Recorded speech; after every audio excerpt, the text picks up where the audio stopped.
This YouTube ad strategy generated one of my real estate partners, Mike, from Hamilton, Ontario, an $850,000 listing in just 20 days. And in this video, I'm going to break down the entire campaign we used step by step. You'll see the actual numbers, the targeting, the funnel, the ads, all of it. And I'll even give you the exact seller ad framework so you can take it, copy it, put it in your market, and start getting high quality listing leads with YouTube ads every month. So by the end, you'll have the exact system to start getting listings with YouTube ads in just days. So let's dive in. I'm gonna just walk you through exactly what we did. I'm gonna show screenshots, of course, screenshots from the ad manager, kind of give you the data from the campaign, how I tested the stuff, kind of all the ads, the exact framework that we use for the ads, and then the entire funnel. So you can just go ahead and copy it. And if you do want me to set all this up for you, feel free to check the link in the description at any point throughout this video. But let's get into it. Starting with the screenshot. So these, just so you know, I'm not just lying. So this was on May 15th. Mike sent this over, listing signed.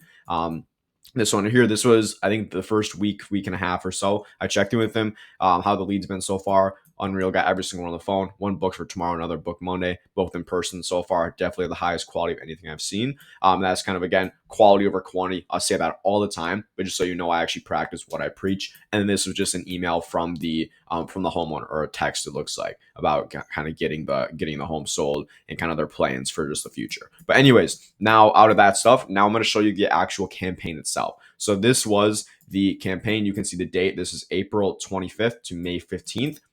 And you see over that we spent about $1,500. The click-through rate, it was actually lower than usual. If you see, usually what I want to aim for is 1% and above. So for this campaign, actually, after the first couple days, I noticed the click-through rate was a bit low for the campaign compared to what it normally is, meaning 1%. It's less than 1%, which usually you're able to optimize that. So I had Mike go shoot a couple of the same scripts, just in a different background. And that's a little bonus for you guys. If you ever do want to kind of refresh your ads, but you already have a script that you know works. In my case, I do. I've spent a lot of money testing it. I just told Mike to, hey, go shoot it in a different spot in your office instead of the original spot. And that way we're kind of refreshing the creatives, and we're able to just kind of switch it up so they won't fatigue as much. But I ended up never even having to switch it out, because I said, okay, I'm going to wait. I'm going to give it at least a week before touching it. Even though the click-through rate is pretty low to start, I still want to give it time, right? And good thing I did, because after the first week, I think we had 1 or 2 listing appointments come in, even with the low click-through rate. But that's the thing. Like it does. The only thing that matters is your cost per lead. Our cost per lead was still really, really solid. I think it's been about $80 throughout for these seller leads, also getting their address, obviously their name, number, all that stuff. But that goes to show, like, you don't really need to pay attention to any of these metrics. The only ones you need to see are really cost per lead and your conversion rate. And if those are fine, you could care less about the click-through rate in the ad, right? Because if I would have changed this out, we would have maybe never got those listing appointments coming in, right? I think we've had 4 or 5 listing appointments so far from this, or Mike's had them. So that's the metrics from that. That's just one thing I wanted to preface. I think we've had, it says 31 conversions. And again, I always track the data manually. This is just a screenshot from the ad campaign itself on Google. I'm going to tell you, we haven't had 31.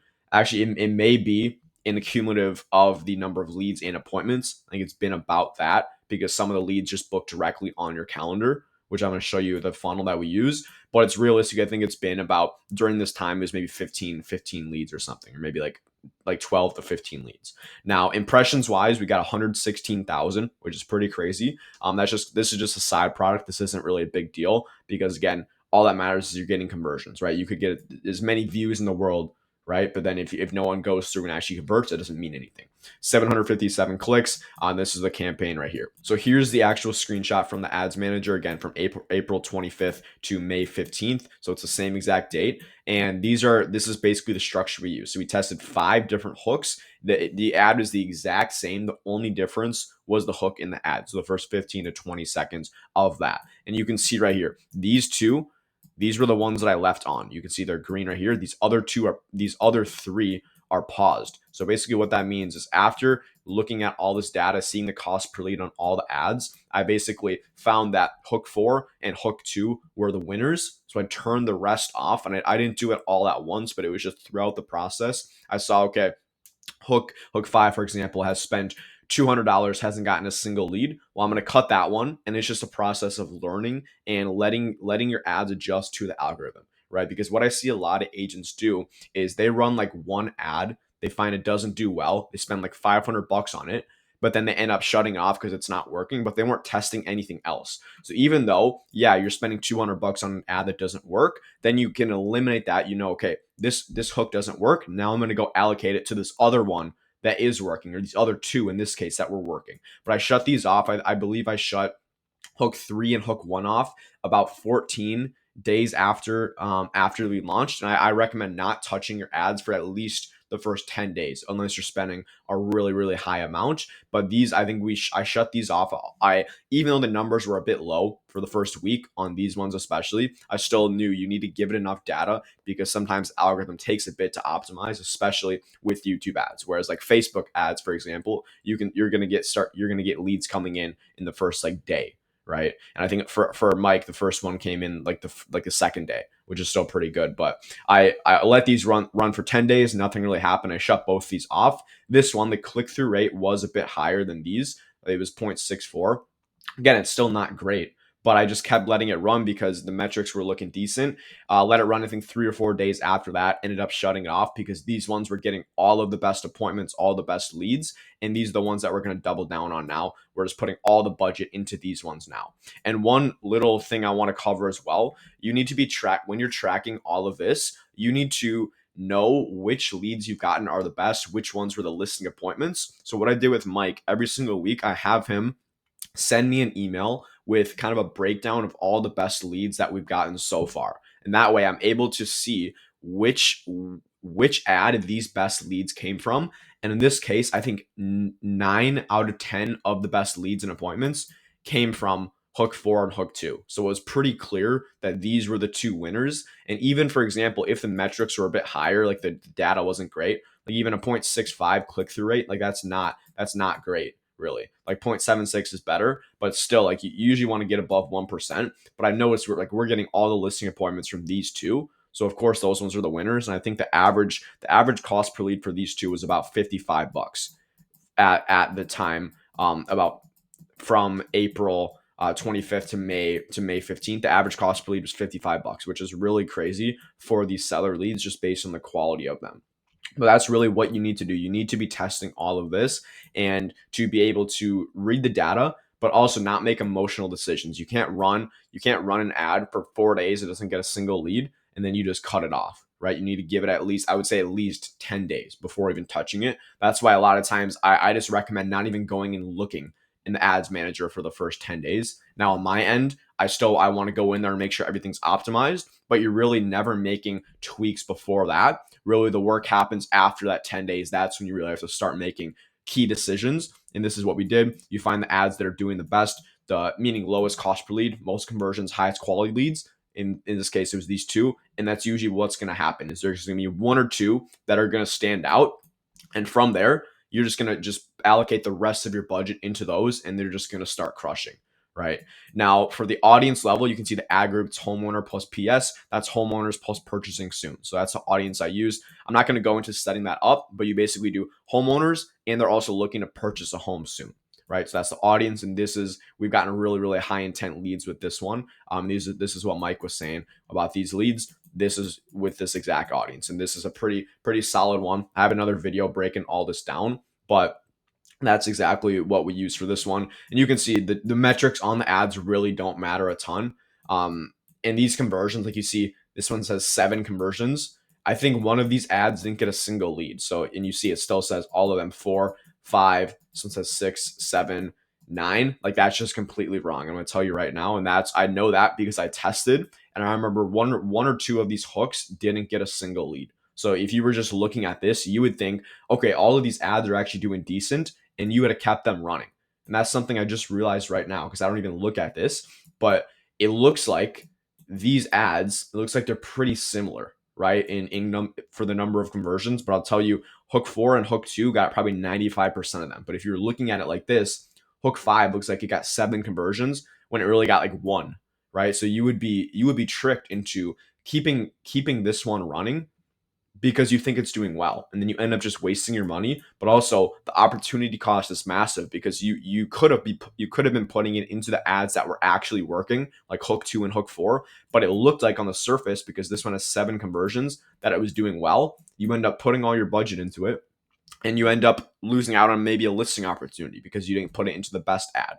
So you just need to be tracking all of it manually. I recommend I do it each week. Go and track all the data. You'll see all the real metrics, but also you need to set up the UTM tracking on your ads. And if you want me to send over the little piece of code that you use in the ad level so you can do that, just comment tracking below and I'll send you the exact piece of code or a document with it in there, because it is really important that you have it if you don't already. Because in this case, I wouldn't have known which ad was doing the best if I didn't have that in there. So that's huge. You're able to know which ad the lead actually came from, and that's the most important thing you can do. I cannot stress on that enough. So that was the exact process how we tested kind of the back end metrics. Now I'm going to go into the actual framework for the ads themselves, which you're probably curious about. Now, something I always say is I'm not going to show you the exact ad word for word, bar for bar, script for script, right? Because that's, if you want that, that's what people pay me for. That's what you can work with me for. But I'm going to give you the actual framework so you can go and write your own ads, right? I don't want a bunch of people copying my stuff, but I'll tell you the exact framework, not word for word, but it follows this exact framework. And I went and looked at the exact script and made this out based on exactly what we were doing. So just make something like this. And I'm telling you, if you put time into it, if you put thought into it, you're going to do well with it. What I would also say is one of my previous videos I made, I think it's titled the YouTube ad template that's getting $14 seller leads with YouTube ads. And that one, I actually have a chat GPT prompt basically based on this that goes and just makes one for you with hooks to test as well.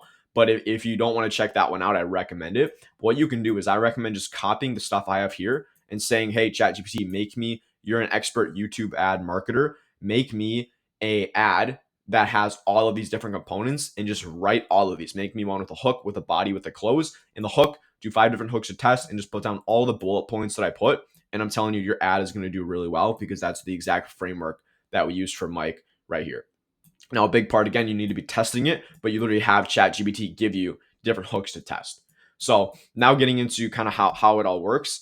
There's the hook, there's the body, there's the close. The hook's the first 15, 20 seconds. If you understand or you're used to kind of videos, social media marketing, that sort of stuff, you know the hook, that's the most important part of your ad. 80% of the ad is dependent on the hook, which is goes to show in these ads.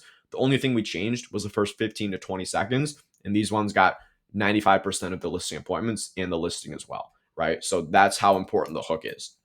So what you do though is you have 5 different hooks to split test. So you need to make sure you have a different angle for each hook. And I have more videos about this, but really the different angles there are, and I might miss a few, so I'm just going off the top of my head. You have dream outcome, so they want to sell their home above ask price. You have an identity one, so you can be like smart homeowners in St. Paul are doing this, and you kind of tie it to the identity. You have a bold statement where you can say, hey, you can sell your home for whatever over asking price with this. So you say John sold his home over asking price with this. You also have social proof.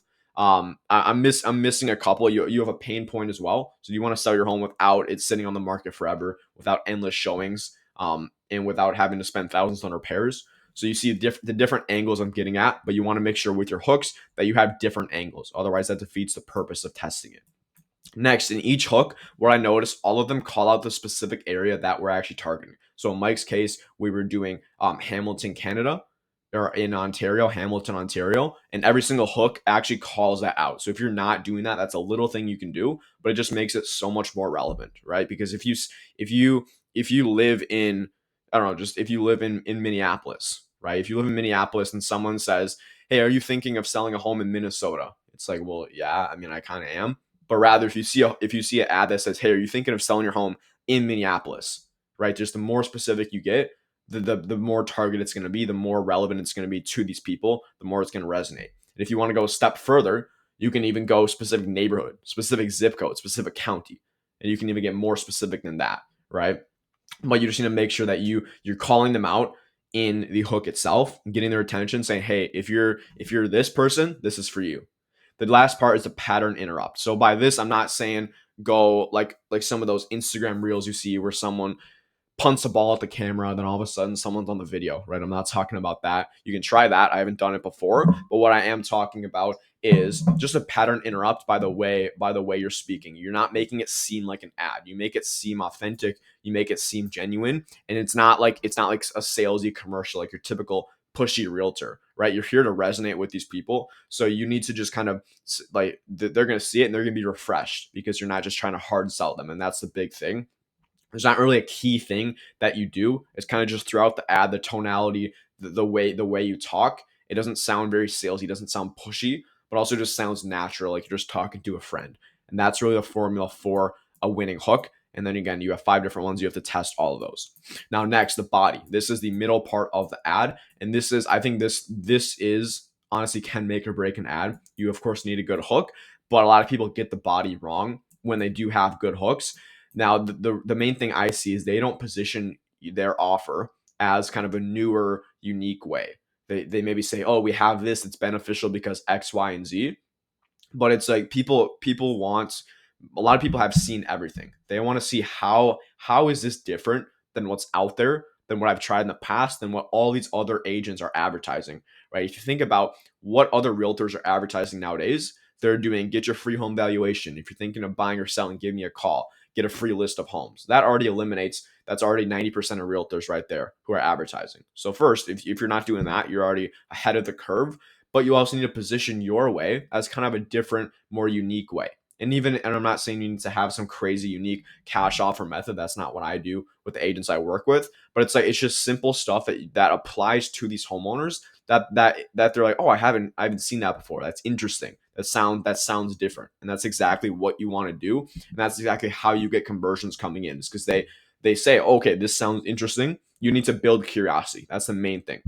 If you say something they've seen before, they're like, okay, why should I care? I've seen this a million times, right? But if you have something different, have something unique, that's how you're going to build that curiosity and build it enough for them to actually put in their address, put in their name, put in their number, right? I spoke with a realtor a couple of weeks back, and he was just getting he was asking for their name and email, and he didn't get a single opt-in. And it was because when we looked at the ad, the offer, first of all, wasn't the best, but also it just wasn't positioning it like it was unique, wasn't different, wasn't as beneficial for them as he could have positioned it. And that's the big thing. If you can build enough curiosity, you're able to ask as many questions as you want about their home, right? But it's all about building that curiosity and positioning it as different. Now, the next part is dream outcome. You want to tie it to their dream outcome. So I recommend writing this down.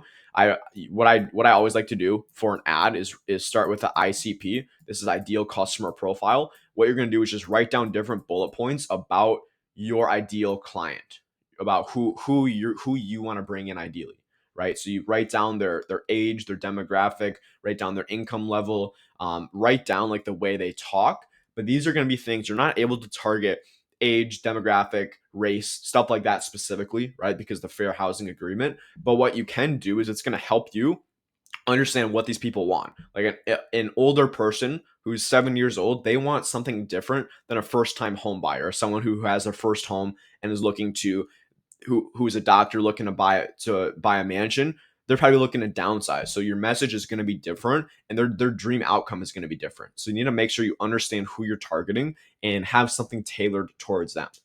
Now, the next part in it, and you're going to see this in the close as well, is just keeping it simple. That's the main thing. You want to make sure it's simple, it's clear. You're not using jargon that they're having to kind of decode and find out what it means, right? Just use simple terms that resonates with these people. And like an example is President Trump, whether you love him, whether you hate him. I'm just gonna just give a objective example. I know they did a study a couple, I think it was his first term, his first 4 years as a president. They analyzed his speeches, and the average vocab from his speeches was, I think, a third or fourth grade vocab. And that's probably why he wins elections, is because he's just clear. Everyone understands what he's saying. Again, whether you like him or not, but it's just you need to keep it simple. So what you can do as well in your Chat GPT prompt or when you're writing your ads, if you see big words in there, try to, number one, make it more concise, but also just make it more simple. Like would my 12-year-old son understand this, right? And then if no, then I would change it, because people really it's not insulting them either, but you want to make people think as little as possible, because when you think, you actually burn calories with your mind, and people don't like to do that, right? No one wants to put in more work. So just make it super simple, make it dream outcome oriented, and then also have your first soft call to action in there. So what I mean by that is you're not saying, hey, if you're XYZ, you want an XYZ outcome, click the blue button, you're going to go to a page that looks like this. That's a longer call to action. I'm just saying, like I did in the beginning of this video. I'll show you an example right now. Hey, if you want me to implement all this for you, feel free to check the link in the description, book a call with me. We can kind of go through how this all works. That's a soft call to action right there. You're going to see I'm going to do a little bit of a longer one at the end of this video, but that's exactly why I don't want to interrupt the entire video by having a call to action, a long one, and you're like, okay, this dude's just trying to sell me. I'll tell you right now, I'm not. But you want to make sure that, hey, if you are ready to take the next step, you know what to do, which in this case, for this video, is going and booking a call with me. But for your ad, it's going to be clicking the button, going to the landing page. But again, you don't want to make it seem like the whole ad is tailored towards that. Of course it is, but you want to provide the value first, and then you can have that longer call to action. That's how you structure it. Now, the last part is the close. This is basically where you're kind of tying it all together and making sure you kind of have that next step for the conversion. And one thing I see is a lot of agents do this wrong because they get so many clicks, they get so many views on their ads, whether they're spending it doesn't matter what they're spending, but they get so many views and clicks on their ads, but they don't get anyone to actually convert, anyone to actually put in their information. And that's the entire point of an ad, right? If you wanted to just go get views, you wouldn't really care about getting people coming in, but that's not the way it is, right? You want to make money, and that's how you're going to make money, is from those conversions. So you need a way to actually convert this attention, this traffic, into building enough trust where they actually put in their information and convert, and also book on your calendar, right? So the first thing you want to do is add some B-roll of your landing page. I always say that, but this is one of the easiest things you can do to increase the trust and increase the conversion rate on your ad. If you show them, hey, you're going to click the blue button, you're going to go to a page that looks like this, and you literally show them somebody opting into your ad, somebody on the exact landing page, then they're going to know exactly where they're going. That's going to build so much more trust, but also congruency, because they know, okay, I'm in the right place, right? So make sure you have that in there. Again, simple. I told you this is the main thing. You want to position it like, hey, this is super simple to do. What we're offering, this lead magnet we're offering, is super simple. You're going to get it instantly. It doesn't take much time, and that's the big thing. Again, no one wants to put in work. You're interrupting their video, so you better position your thing as something that is simple, that's quick, but it's actually valuable. Now, the third one is urgency. Now, this is something that you don't have to do, but in my ads, I do like it. It's just adding some level of urgency. You don't want to add fake urgency or fake scarcity, but if you do only work with a certain number, or this might be a bad example, right? Everyone wants more business. What I like to do though is, hey, the market's always shifting. The home values may decrease soon, or however you want to say it, but the market's always shifting. So make sure you take advantage of this opportunity while you can and click the button. Right, so just adding some sort of urgency in there. It's not necessary. I've been testing this and playing around with it. I found it does help, but it's a smaller thing. But I wanted to add it in there. And then the last part is, again, the harder call to action. So again, it's gonna not be as simple, concise as this. It's gonna be, hey, so if you're thinking of selling, you want to see what these homeowners can do to increase the value of their home, sell for over asking price in the least amount of time, click the blue button below, and we're gonna send you the exact guide on how you can do this. You're gonna learn X, Y, and Z. I think you're really gonna like it, because it's gonna go over all of that and give you a good idea on how you can sell your home. And you can see how that's a very different call to action than the first one. This one's just very more concise. It's not as hey, do this, this, and this. You're telling them now, hey, go click the button, go to the next page, sign up, and you're going to get this, and you're going to like it because X, Y, Z, right? And that's the exact structure we use for these ads. And again, if you want to just put this in a chat GPT, you're going to be able to have a pretty killer ad just by doing that, right? Just by having it make it for you. If you want me to send this stuff over, send you a screenshot, let me know. Otherwise, you can take out a pen and paper and just kind of write it down. But now this is the exact ads. That's kind of the exact stuff. Now I'm going to show you just the entire funnel as kind of an overview. So you can just go ahead and copy it and know kind of how this all looks to create a YouTube ad that actually converts. But more importantly, a YouTube ad system that actually converts, right? Because the biggest thing is having systems in your business that kind of just run for you and is actually automated. So really the first part is we're only geo-targeting it to the specific neighborhoods, areas, zip codes, counties that you want.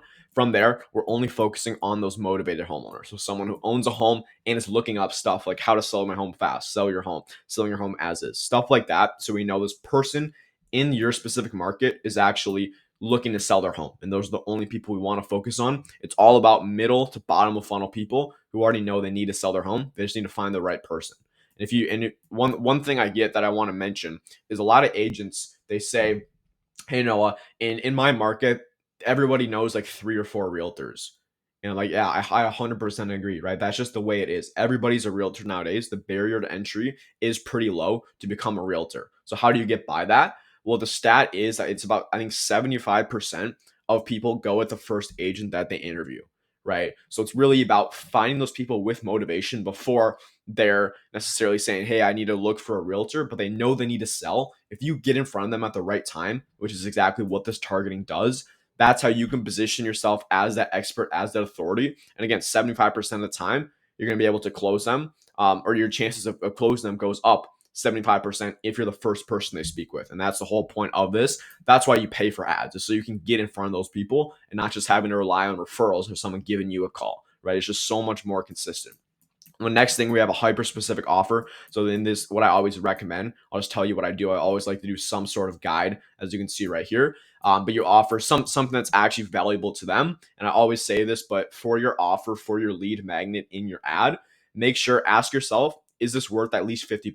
And if not, go back and make it more valuable. If it is, then you're good to go. But that's the main thing. And then you also need to be split testing multiple different ads, multiple different hooks. From there, you're going to send them to a landing page optimized for mobile as well. But I always recommend adding a picture of the lead magnet right here so they can see it, but you keep it super, super concise. Headline that's congruent with the ad itself. And then just, of course, you want to keep it focused on actually filling out their information. That's the most important part, is getting that conversion coming in. Now, after that, after you get that information, now they're a new lead and they're going to basically go. So this is where the new lead is.